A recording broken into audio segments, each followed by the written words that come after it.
Hey folks, I'm Pete, and this is Pete's Eats Cooking Videos. Today we're making cabbage rolls, or as we call them, holubtsi. They're an Eastern European dish that are a real treat. Everyone loves them, but you know what? People are hesitant to make them. They think they're too complicated. Well, don't worry, because I'm going to show you exactly how to make them step by step, and you'll be an expert in no time. You can make a big roaster and portion them out to family and friends, or freeze them for use later. So let's begin. Here's what you're going to need to make the cabbage rolls. Like any delicious dish, simple ingredients, a little bit of time, and turns out fabulous. You need rice, butter, onions, ground meat. I'm going to use ground pork. You don't have to use the meat if you don't want. Of course, cabbage, salt and pepper, and some kind of a tomato mixture to give it a really nice taste. All of these will be in the bottom bar below, so you can just click on that little arrow and it'll show you all the ingredients that you need. So let's begin. So firstly, the cabbage. I buy just regular cabbage. You can use any kind of cabbage you want. I just buy the regular green cabbage. And I do like buying the smaller heads. You know, some people like buying bigger heads and cutting them up into shapes. I find the smaller heads are easy. One leaf, one cabbage roll. You don't have to worry about it. Secondly, I freeze them rock solid for a couple of days in the freezer.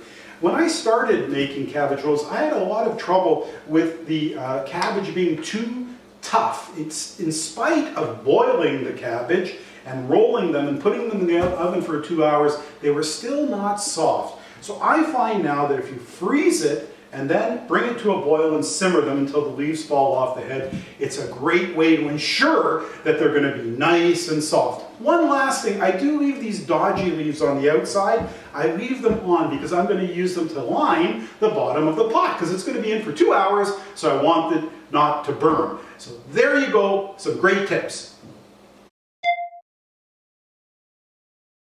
Now for the rice, I use regular basmati rice. You can use any rice you want, but you definitely don't want a scented rice. And usually the original recipe calls for 2 cups of rice washed until the water runs clear.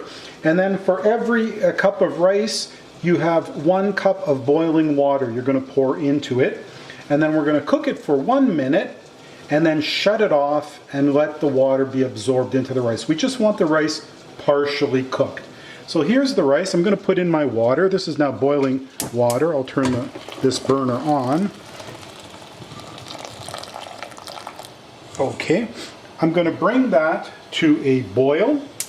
And then once it begins to boil, I'm going to cover it, shut it off, and just watch it until the water is absorbed. So I just need to bring that to a boil now. We add 1 teaspoon of salt for each cup of rice. So that's just come to a boil, so I'm going to leave it for like just 1 minute and then I'm going to shut it off. So that's only been about 2 minutes and all the water's been absorbed. Okay, I've put the partially cooked rice in a bowl and I'm going to add, I fried up some onions, roughly 1 per cup of rice, 1 large onion per cup of rice, and the ground beef which I've fried up, and ground pork that I've fried up, roughly, I think it should be a 50-50 ratio almost with the rice. Of course, there's all kinds of fillings you can put in the cabbage roll, so it's totally up to you. If you're vegan, you can do vegan. If you're a vegetarian, do vegetarian. If you want to do beef, you can do beef, and so on and so on. It's totally up to you. But this is the filling that we've learned to like. So first I'll put in the fried onions. And another tip here is you want to make sure there's enough salt and pepper in everything and fat, because you know really the rice doesn't have very much flavor, so you want to flavor up this filling as best as you can. So there's the onions, and then I'll put in the pork, the fried pork. So let's see. I did add a little bit of bacon fat when I was frying up this pork just to give it a little bit more flavor. And it doesn't have to be fully cooked. It's going to cook for another couple, hours in the oven, so don't worry about that. I just took the sort of redness out of the pork. I'll mix this up. And then salt and pepper to taste, of course. And again, you don't want to be shy with the salt and pepper because you want this very flavorful. So I'm going to mix this up and I'll meet you on the other side and we'll be ready to roll. Okay, so now this is a bit of a fishing expedition. I guess I could leave this in until the whole head gets soft, but I kind of peel them off one by one. A big fork and a knife, and as they get soft, I peel them off and use them, and that's the way I go about it. So you probably can leave them in for a lot longer and just pull the whole head out, but I don't do that. I do them onesies like this. I pull them off as they get soft, and that's it. Okay, so here we're going to start to roll the cabbage rolls, and we do have to prepare the leaves. This is a lovely, nice, small leaf, and but if we're looking back, there's this big rib that comes down the back. So I'm going to cut that off, the really fat end, and then here I'm going to take a knife and just see if I can take a sliver, this little sliver of that fat sort of ribbing out. It's not critical, but I do like to do it to make it a little thinner. And now I'm ready to roll. So now I'm going to put the filling in. Let's see, get a nice... Now you don't have to stuff the heck out of these because don't forget they're going to swell up. They're only partially done. So they'll probably double in size. That's probably even too much. And now I'm going to swing this around. I'm going to roll it this way towards the stem end. I'll give it one roll and I'll flip it over, and finish it. It looks small, but it's going to swell up. That's a beautiful little cabbage roll.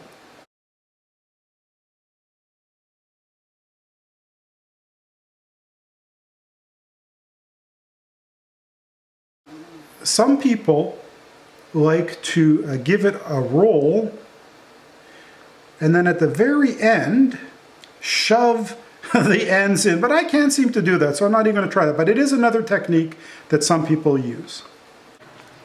Okay, so we're almost done the first row in the roaster, and you'll notice at the bottom here we've put some of these dodgy leaves and actually some of the sort of offcuts as we've prepared the leaves for rolling in the bottom so that they don't burn. I'm actually not sure why I do that because I do like the burnt ones, but anyway, most people do that.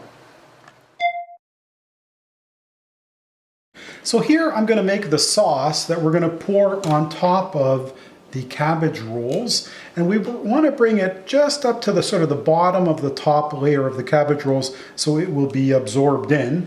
I start with a garden cocktail, so I have a garden cocktail mixture, and of course I have to sort of just think about how much I need. I might be off on this, but there's a garden cocktail, and then I add ketchup. So I know some people just use ketchup in water, but I don't. I use ketchup, and ketchup gives it a really nice tart and sweet flavor. So I'll put about a cup of ketchup into there.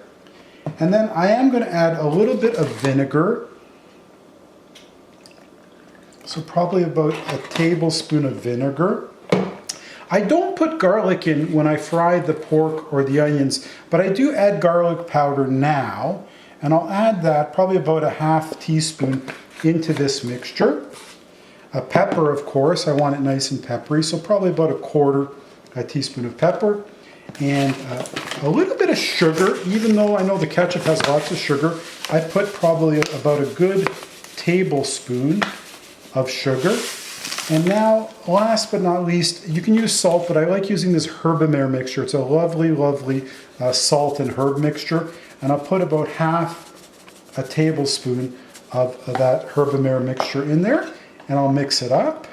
And then we're ready to give it a pour. Of course, you can taste this. You want a really powerful taste because, you know, whatever you put in here is going to be imparted into the cabbage rolls. So there you go. And now let's pour it in. Okay, we've got the cabbage rolls laid in. You can see they're in there nicely. And now I'm going to pour the tomato mixture in. And we want it to come up again to about the bottom of the top layer. Let's see how my my judgment was on this. I think that's about right.